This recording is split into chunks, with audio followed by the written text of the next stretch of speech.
এখন আমরা হাঁটছি দক্ষিণেশ্বরে স্কাই ওয়াক দিয়ে। আমরা যখনই সুযোগ পাই একবার ঘুরে যাই মা কালীর এই মন্দিরে। 1847 সাল থেকে 1855 সালের মধ্যে রানী রাসমণি এই মন্দিরটি প্রতিষ্ঠিত করেছিল। 1847 সালে রানী রাসমণি দেবী মাতার প্রতি তার ভক্তি প্রকাশ করার জন্য দীর্ঘ তীর্থযাত্রায় যাওয়ার জন্য প্রস্তুতি নেন।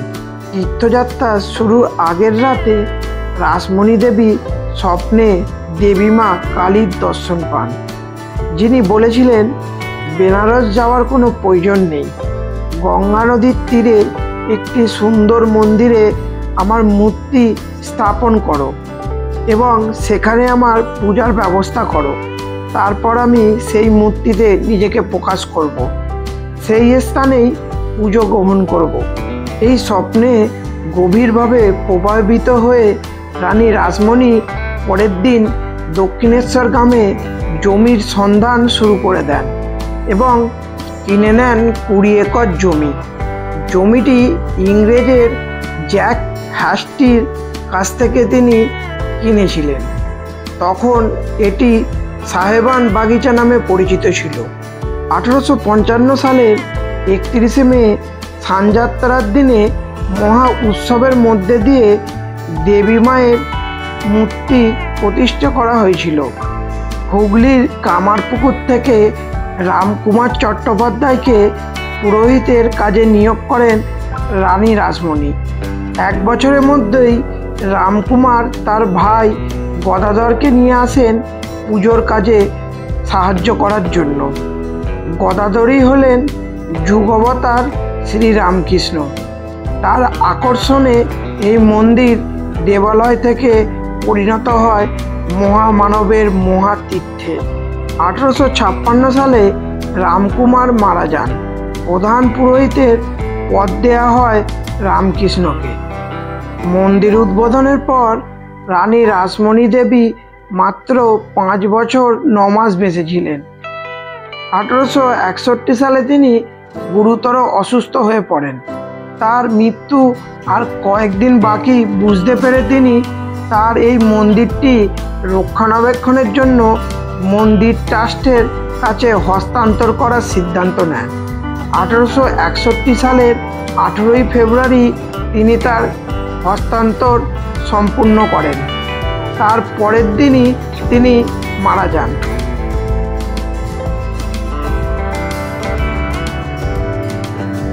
এই দক্ষিণেশ্বর মন্দিরটি কলকাতার অন্যান্য মন্দিরের থেকে একটু আলাদাই বলতে পারেন। এই মন্দিরে না আছে পান্ডাদের দাপাদাপি, না আছে কোনো ভিআইপি লাইন। এখানে আপনি সবার মতনই সমানভাবে লাইন দিয়ে মন্দিরে প্রবেশ করতে পারবেন। আপনার কোনো অসুবিধাই এখানে হবে না। মন্দিরটির ভেতর 12টি শিব মন্দিরও রয়েছে। আপনারা দেখতে পাচ্ছেন সেই শিব মন্দিরগুলো বাইরে থেকে। মন্দিরটির গর্ভগৃহে রয়েছে দেবী কালীর একটি মূর্তি, যাকে আমরা ভবতারিণী নামে চিনি। এই মূর্তিটি রূপার তৈরি 1000 পাপড়ি বিশিষ্ট পদ্ম সিংহাসনে স্থাপন করা হয়েছে। আমরা যাবার কিছুক্ষণ পরই প্রবল বৃষ্টি শুরু হয়। আমরাও এই বৃষ্টি থেকে রক্ষা পাইনি। আগে এই মন্দিরে প্রবেশ করতে হলে শুধু জুতোই বাইরে খুলে মন্দিরে প্রবেশ করা যেত, কিন্তু এখন ব্যাগ, মোবাইল সমেত জুতো সব কিছুই আপনাকে একটা জায়গায় রেখে দিয়ে তবেই আপনি ভেতরে প্রবেশ করতে পারবেন। মন্দিরের ভেতরে কোনো ছবি তোলা বা ভিডিও অ্যালাউ নেই, তাই জন্য মোবাইল ব্যাগসহ আপনাকে জমা রাখতে হবে এবং একটা জমা রাখার জায়গাও আছে।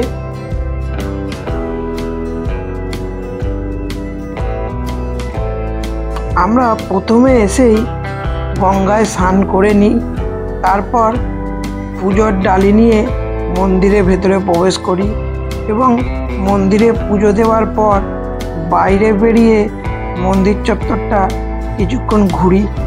আমার বন্ধু শান্তনু অনেকবার দক্ষিণেশ্বর মন্দিরে আসলেও কোনোবার পুজো দেয়নি, কিন্তু এই প্রথম সে আমার সাথে এসে প্রথমবার পুজো দিল। ছোটবেলায় অনেকবার মায়ের হাত ধরে এই মন্দিরে এসেছি এবং গঙ্গা স্নান করেছি, এবং বড় হবার পর কলেজে পড়াকালীন এই মন্দিরে বন্ধুদের সঙ্গেও অনেকবার এসেছি। রানী রাসমণি দেবীর মন্দিরটি এখন বন্ধ আছে। এই দক্ষিণেশ্বর মন্দিরে আসলে একটা অন্য ধরনের শান্তি অনুভব হয়। মন্দিরের পাশ দিয়ে মা গঙ্গার বয়ে যাওয়ার কারণে এখানকার পরিবেশটা একটু আলাদাই থাকে। সবসময় ফুরফুরে হাওয়া একটা অসাধারণ পরিবেশ তৈরি করে এই মন্দির। আমি যোগানন্দ থেকে শুরু করে অনেকেরই মূর্তি এখানে স্থাপন করা রয়েছে, আপনারা দেখতে পাচ্ছেন।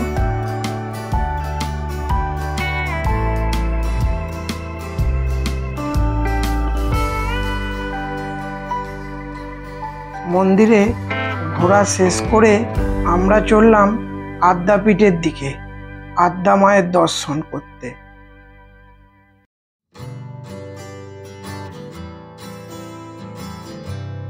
সকাল থেকে কিছু না খাওয়ার কারণে খিদেও পেয়েছিল জোরে, তাই আদ্যাপীঠ যাওয়ার আগে খেয়ে নিলাম গরম গরম হিঙের কচুরি।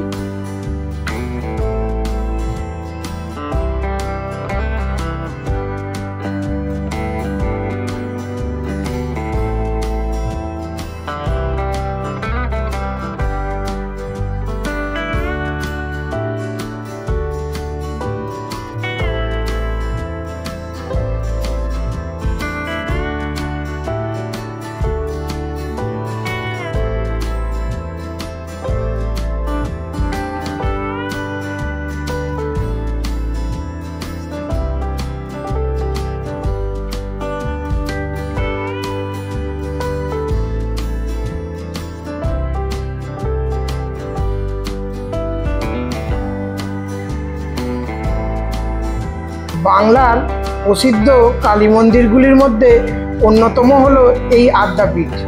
দক্ষিণেশ্বরের কিছুটা দূরেই দেবী আদ্যার এই পীঠস্থান অবস্থিত, যেখানে দেবী কালী আদ্যাশক্তি মহামায়া রূপে পূজিত হন। মন্দিরটি প্রতিষ্ঠা হয় রামকৃষ্ণদেবের শিষ্য অন্নদা ঠাকুরের হাত ধরে। এই আদ্যাপীঠের সঙ্গে জুড়ে রয়েছে নানা অলৌকিক কাহিনী। আদ্যাপীঠ মঠ প্রায় 27 বিঘা জায়গা জুড়ে অবস্থান করে। এই মন্দিরের দেবী মা আদ্যার মূর্তি ছাড়াও রয়েছে রাধাকৃষ্ণ ও শ্রী রামকৃষ্ণের ধ্যানরত মূর্তি। মন্দিরের প্রতিষ্ঠাতা অন্নদা ঠাকুর ছিলেন বাংলাদেশের চট্টগ্রামের বাসিন্দা। তার পৈতৃক নাম অন্নদাচরণ ভট্টাচার্য। তিনি আয়ুর্বেদ চিকিৎসক হতে চেয়েছিলেন। সালটা ছিল বাংলার 1321। চট্টগ্রাম থেকে কলকাতায় কবিরাজি পড়তে এসে কলকাতার আমা স্ট্রিটে এক বন্ধুর বাড়িতে থাকতেন তিনি।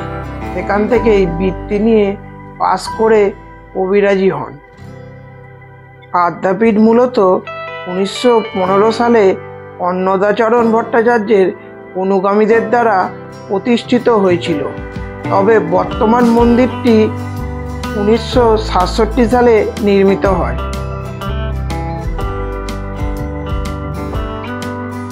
অন্নদাচরণ একদিন স্বপ্নাদেশ পান শ্রীরামকৃষ্ণের।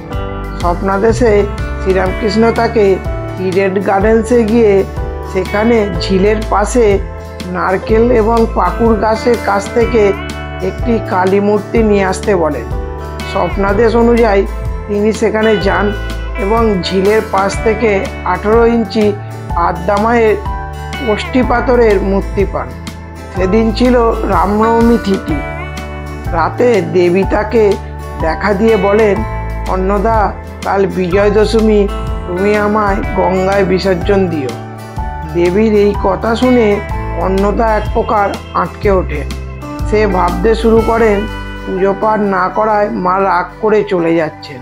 তখন দেবী বলেন, আমি শুধু স্বাস্থ্যমতে পুজো পেতে চাই না, আমাকে সহজ সরল ভাষায় যে ভক্ত ভোগবস্ত্র এবং ব্যবহার্য বস্তু আমাকে নিবেদন করবেন সেটাই আমার পুজো। পরে আদ্যা দেবী স্বপ্নাদেশ মতো অন্নদা বিজয় দশমীতে মূর্তিটি বিসর্জন দেন মাঝগঙ্গায়। স্বপ্নাদেশ মতোই মূর্তিটির ছবি তুলে রেখেছিলেন অন্নদাচরণ। সেখান থেকেই তৈরি হয় বর্তমান আদ্যা মূর্তি। অন্নদা ঠাকুর ঠিক করে গিয়েছিলেন আদ্যাপীঠ মন্দিরের আয় থেকে বালকদের জন্য ব্রহ্মচার্য এবং বালিকাদের জন্য তৈরি হবে আর্য নারীর আদর্শ শিক্ষাদান কেন্দ্র। 1335 সালে অন্নদা ঠাকুর পুরীতে শেষ নিঃশ্বাস ত্যাগ করেন। তার মারা যাবার এত বছর পরেও তার ভক্ত শিষ্য এবং ব্রহ্মচারীরা সেই নির্দেশ মানছেন অক্ষরে অক্ষরে।